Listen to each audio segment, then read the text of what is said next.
Hi, this is Ken from One More Rep Fitness, and today I want to be talking to you about some tips in buying your powerlifting gear.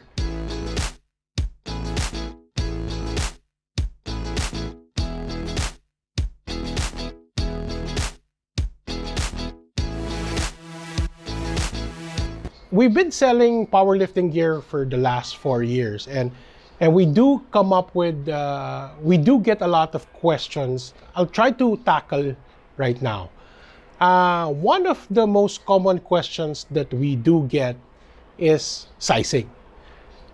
So when it comes to powerlifting, the most common gear that people buy is, of course, we have belts. So we have your prong, you have your lever, your knee sleeves, of course, and wrist wraps. So I will be talking about these three, the more common powerlifting gear that people buy. Now, so the very first one is when we're dealing with sizing. Let's start with, let's say, the knee sleeves. Uh, One of my biggest tip when buying your first, or at least when your first powerlifting knee sleeves, which is in this case a 7mm one, is to not underestimate the size of your knees. I know you will hear a lot of lifters, other power lifters that you work out with in the gym, that it's nice to get a really tight knee sleeve. So they will tell you, no, get the smaller one, don't get the big one. If you think you are a medium, get a small.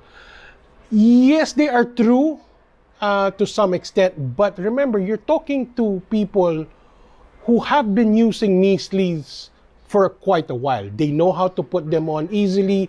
They know how it feels. But the thing with our knee sleeves, and this is, I'm only speaking for the One More Rep brand of knee sleeves.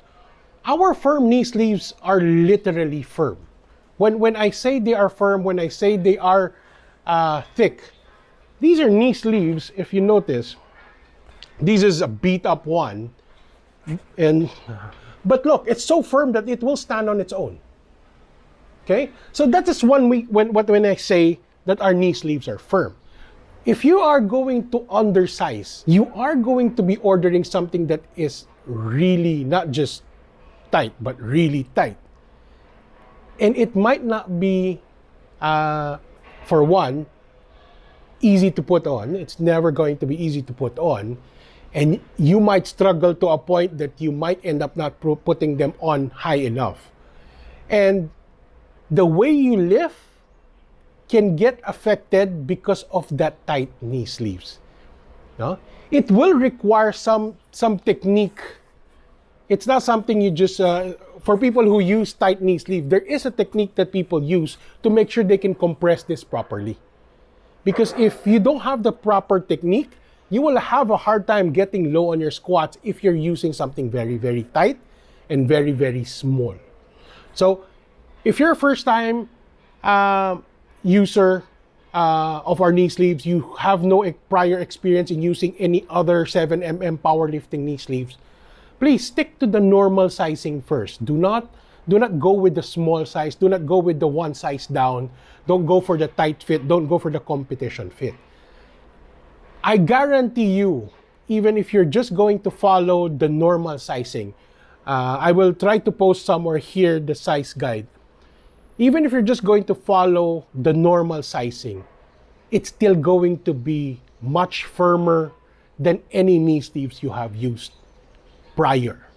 So do not compare it to the knee sleeve that you use when you're running, knee sleeve that you use for basketball.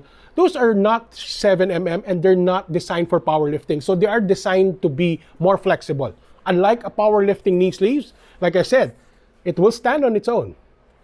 So okay.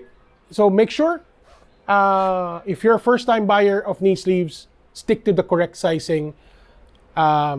If you have to even go up size because you're not really into powerlifting, then do so. Do not get a size down or even 2 sizes down, which some competitors do. I do. During competition, I go 2 sizes down. But remember, we are talking for someone who train with knee sleeves who've been using knee sleeves for the past few years, and we know how to use them efficiently during a competition. Okay, so that's for knee sleeves. So let's now go to the belt. Now, I do also get this again. So what size should I get, or what thickness do I get? Now, I did make a good video about the difference between the 10mm, the prong, and the lever. I'll try to post again also the link for that, so that will give you in terms of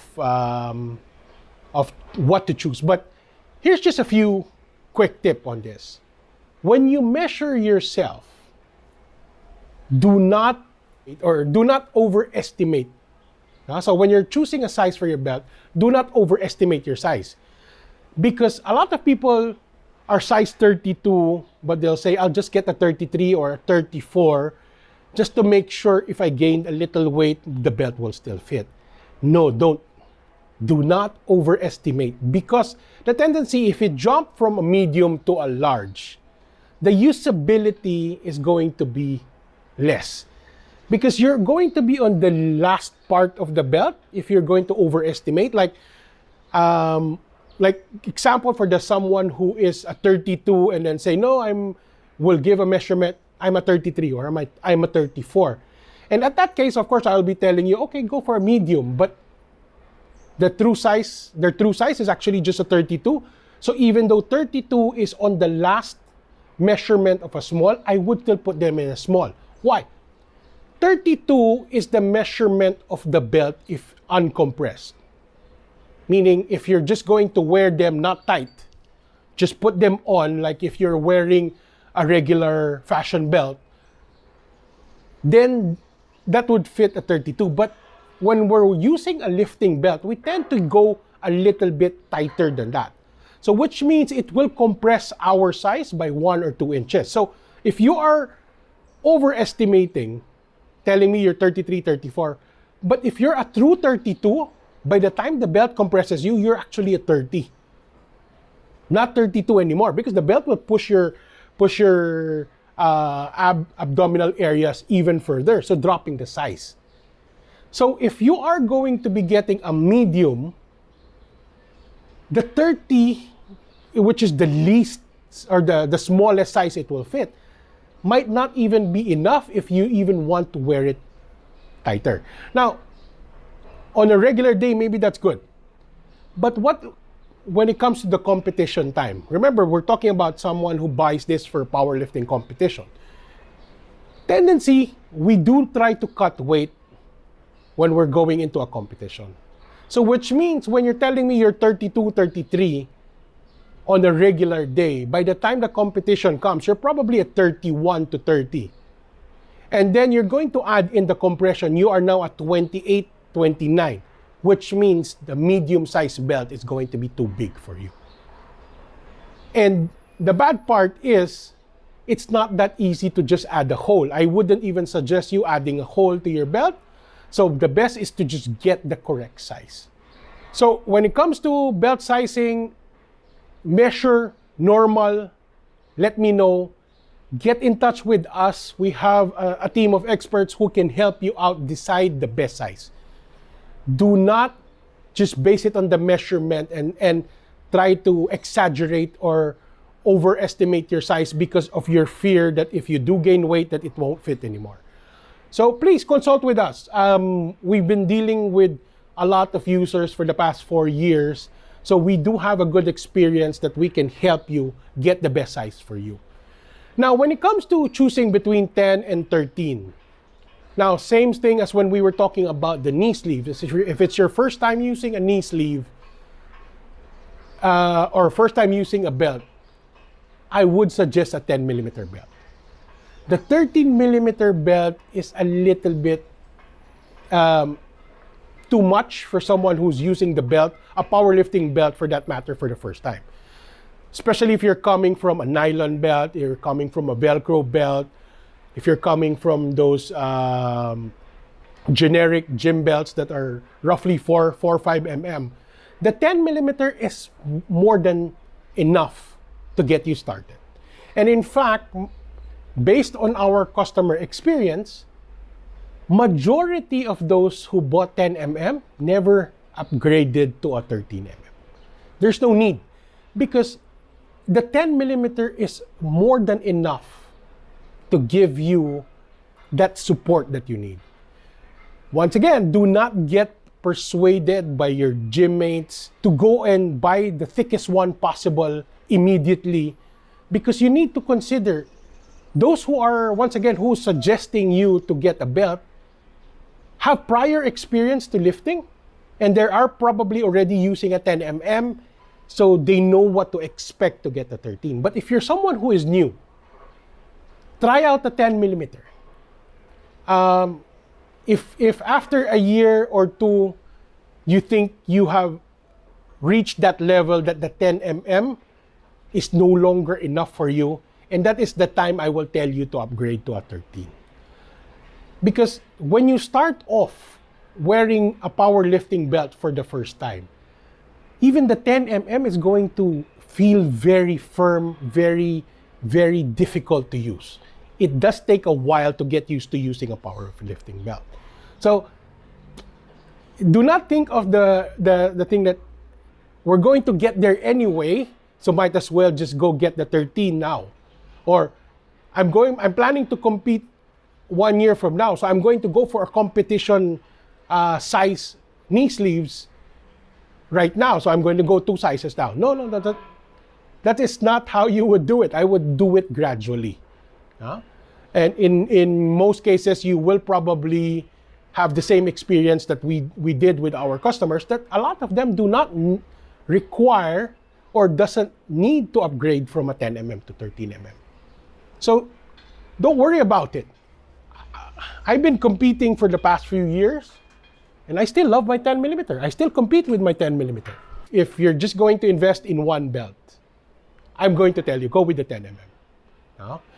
Even though I can make more money selling you the 13, but the 10mm is, I'd rather sell you a 10mm rather than force you on a 13, because I don't think you need a 13. Okay? So now let's go into the wrist wrap. Now the wrist wrap, all of our wrist wrap right now are all the same thickness. The difference is length. So we do carry a 24-inch. So this 24 means it's the length. So this is the 24. This is the 30. So not to confuse people, what we did is, when it comes to the 30-inch, you can order it in one color, which is all black. The Velcro is black, the wrap is black. With our 24-inch, it's usually a 2-color combination.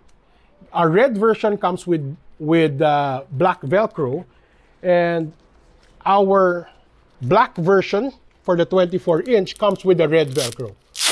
Okay. So let's compare. Let's compare the size.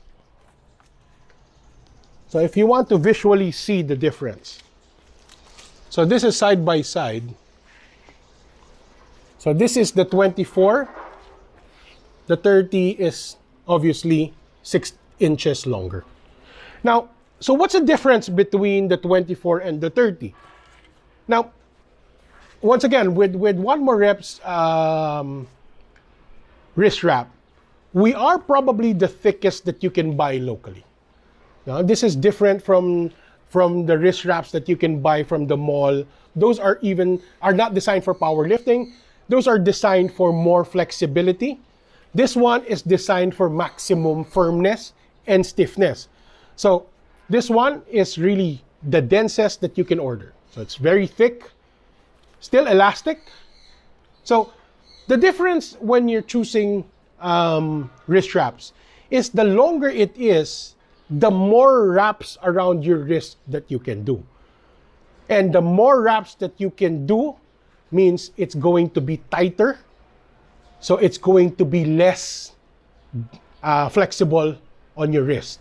So if you really want maximum stability, meaning no movement at all, not at all, go for the longer one, which is the 30-inch. But the longer it is, the more wraps there is around your wrist, the less comfortable it is also. So you have to consider those and try to balance. But once again, first time to use, stick with the shorter one, stick with the 24. You may not need the 30. I have a 30 here, but this is my personal one that I've owned for a year. I probably use it once or twice because I just find that 24 is more than adequate with what I do. But of course, if you're someone who has really big wrist, lifts really heavy, 30-inch might be the better one for you. Okay, so here you go. Those are my basic guides when you're choosing your or at least the beginner's guide to powerlifting gear. But if you have any questions, like I said, feel free to message us and we can help you get the best gear, best sizing, best type for your lifts. Okay, so this is Ken again for One More Rep Fitness. Bye.